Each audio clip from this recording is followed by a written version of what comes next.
Most men do not regress, they simply stop progressing. Not because they are incapable, but because something early on taught them that intensity could replace direction.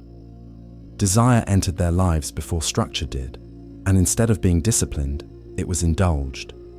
That indulgence did not feel like weakness, it felt like discovery, power, control.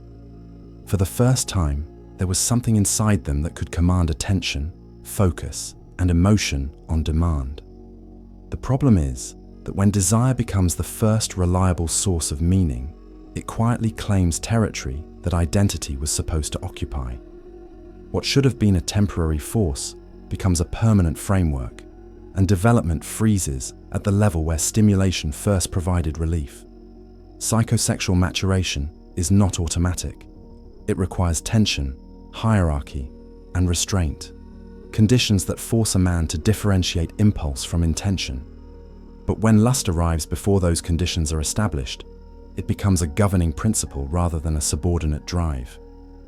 The boy learns, without being taught, that arousal can organize his inner world more efficiently than discipline ever could. When uncertainty rises, desire intervenes. When insecurity surfaces, fantasy smooths it over. When boredom threatens to expose emptiness, stimulation floods the system. This is not a conscious choice. It is a nervous system adaptation, and once reinforced, it becomes the default response to pressure. This is where maturation stalls. Identity formation requires long stretches of unresolved discomfort, periods where nothing is immediately gratifying and the mind is forced to ask harder questions. What am I building?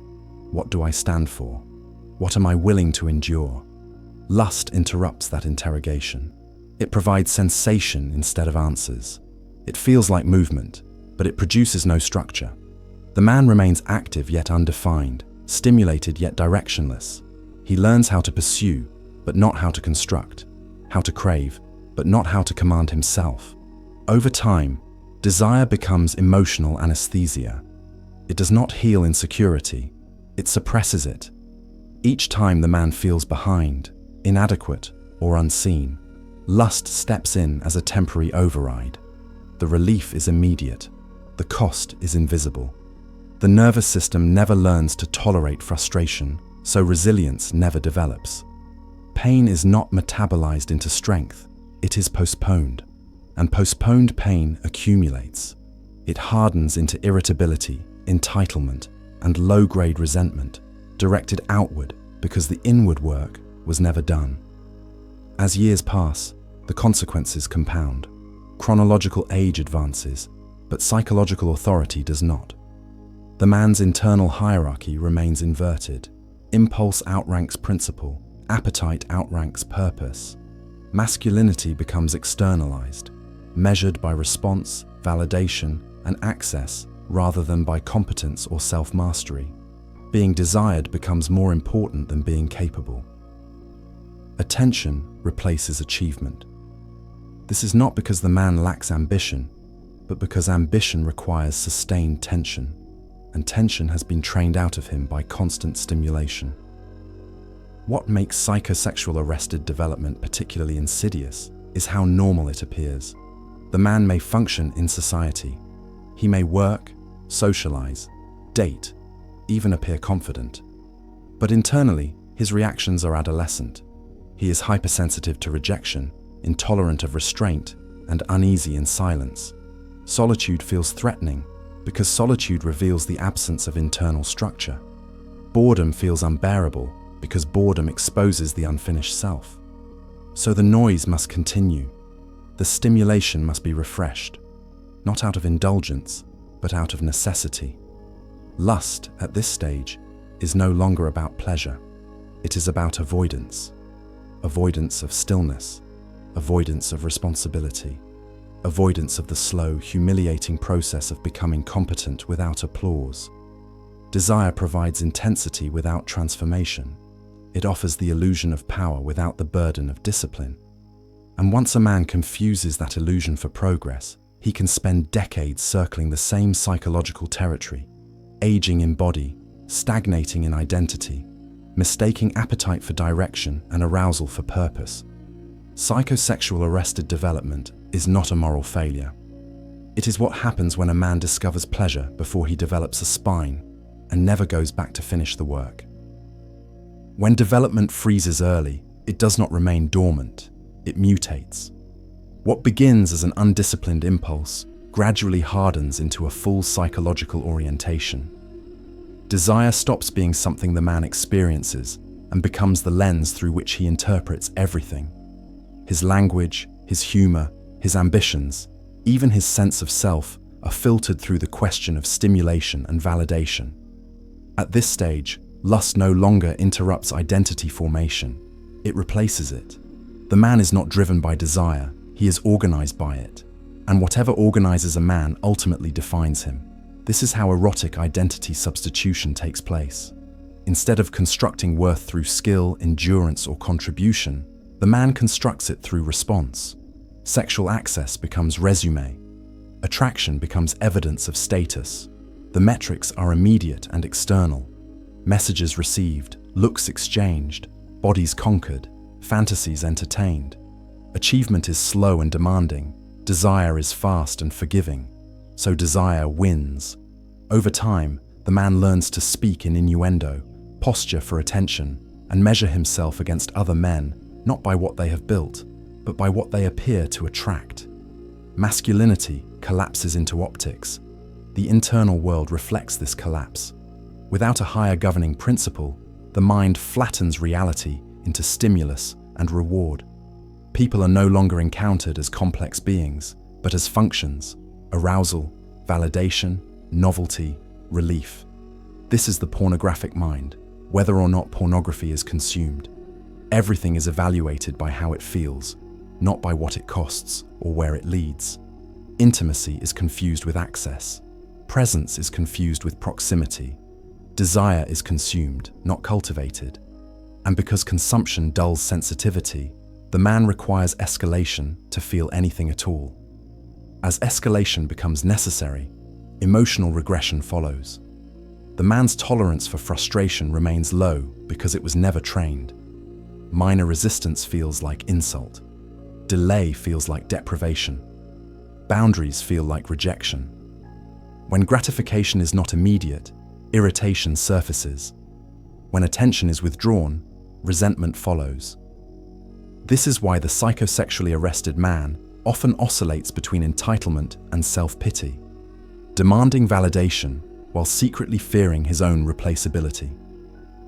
His emotions are reactive because his identity has no weight to anchor them. The seduction loop tightens. Chase, conquest, emptiness, repetition. Each encounter promises fulfillment and delivers the same quiet hollowness. Desire peaks, collapses, and demands renewal. The man interprets this not as a warning, but as a signal to intensify the pursuit. More novelty, more extremity, more risk. The stimulation must increase because the returns are diminishing. What once felt like power now feels compulsory.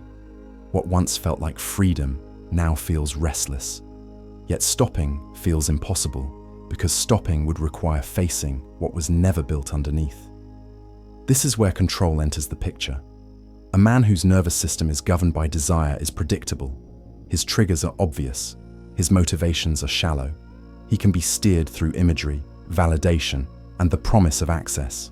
Advertising, algorithms, social narratives, and interpersonal manipulation all exploit the same weakness: the need to be desired. He believes he is exercising choice, but he is responding to stimuli placed directly in front of him. His autonomy is compromised not by force, but by appetite. What makes the man-child dangerous is not his indulgence, but his confusion. He believes himself liberated because he follows his urges. He mistakes impulse for authenticity and restraint for repression. He speaks of freedom while being ruled by the most primitive drives. And because he never developed the internal authority required to govern himself, he resents any structure that exposes this fact. Discipline feels like an accusation. Silence feels like judgment. Mastery feels unreachable, so it is mocked. By this stage, lust is no longer about pleasure or connection. It is about identity maintenance.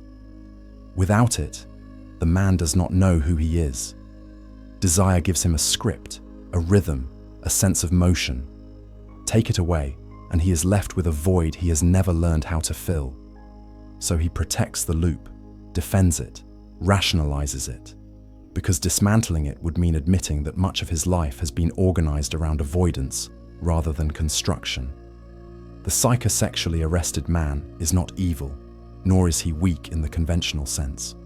He is unfinished. He is a structure that never hardened, a system that never installed hierarchy. And unless something intervenes, forcefully, he will continue to age without deepening, consuming without integrating, chasing without arriving. Desire, when allowed to become the personality, does not elevate a man. It hollows him out while convincing him he is full. Every man who reaches this point faces a quiet ultimatum.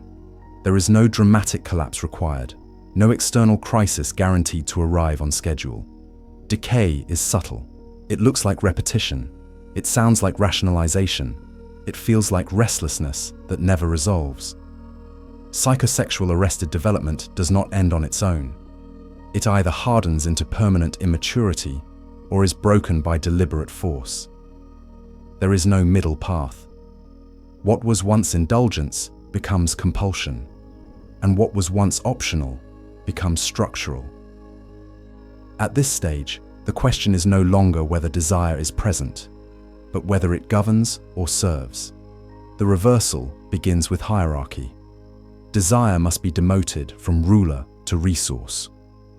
Not suppressed, subordinated. Suppression creates fragility. Indulgence creates decay. Subordination creates power.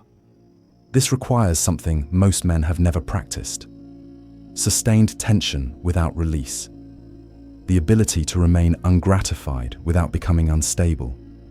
To feel pressure without immediately converting it into stimulation. This is the threshold of psychological adulthood. Until a man can hold desire without leaking it, he cannot command himself. Identity must be constructed first, not discovered. There is no hidden, authentic self waiting to be expressed through indulgence. Identity is forged through repetition, resistance, and commitment to something that does not immediately reward you. A mission that outranks appetite. A standard that overrides impulse. A code that does not bend to mood. Without this, desire will always rush in to fill the vacuum. With it, desire becomes directional, an energy that sharpens focus rather than scatters it. Transmutation is not metaphorical. Sexual energy is pressure. Pressure can fracture a weak container or strengthen a reinforced one. When erotic energy is allowed to circulate without outlet, it exposes deficiencies, poor focus, lack of discipline, shallow motivation. This exposure is the work. Instead of escaping it, the man uses it. He channels the restlessness into craft, the tension into endurance, the hunger into precision. Desire becomes fuel, not instruction. As structure forms, something unexpected happens. Lust slows down. It loses its frantic edge. The man no longer needs constant stimulation because his nervous system is no longer starving for direction. Attraction becomes quieter, heavier, more deliberate. He is no longer scanning for validation. He is not easily impressed, nor easily provoked. His presence changes because his energy is no longer leaking outward in search of confirmation. This is not celibacy. It is containment. The integrated man does not fear desire, nor does he worship it. He understands its place. Lust becomes selective, purposeful, and aligned with his standards. He does not chase novelty because novelty no longer defines him. He does not resent boundaries because boundaries no longer threaten his identity. He can be alone without distraction because solitude no longer reveals a void. It reveals order. This is why most men never complete the transition. The early phase is uncomfortable. There is a period where desire is present but no longer indulged, and identity is not yet solid enough to replace it. This is the crucible. The nervous system rebels. Old habits demand relief. The mind invents justifications. Most men retreat here, mistaking discomfort for damage. But discomfort is the signal that development has resumed. The final choice is simple, though not easy. A man can remain psychologically adolescent, chasing stimulation, reacting to impulse, outsourcing his worth to response. Or he can endure the pressure required to become internally sovereign. One path offers endless intensity with no depth. The other offers depth that no longer needs intensity to feel alive. Psychosexual arrested development ends the moment a man decides that desire will no longer define him. From that moment on, lust becomes a weapon, and identity becomes unshakable. Thus remember, we are indisceptor. You're not lazy, you're hijacked. Every scroll designed to keep you docile, addicted, and distracted. Dopamine warfare, reclaiming the mind. This isn't just about quitting porn or deleting apps. This is about taking back command of your nervous system, your focus, your fire. The Crusaders Bundle. 4 ruthless lessons. 1 unbreakable code. For a limited time, claim all 4 Indisceptor audiobooks for the price of 3. Step inside the private archive of discipline, power, and psychological warfare, where lust is conquered, the mind is weaponized, and legacy is forged. Don't just listen. Arm yourself. Indeceptions.com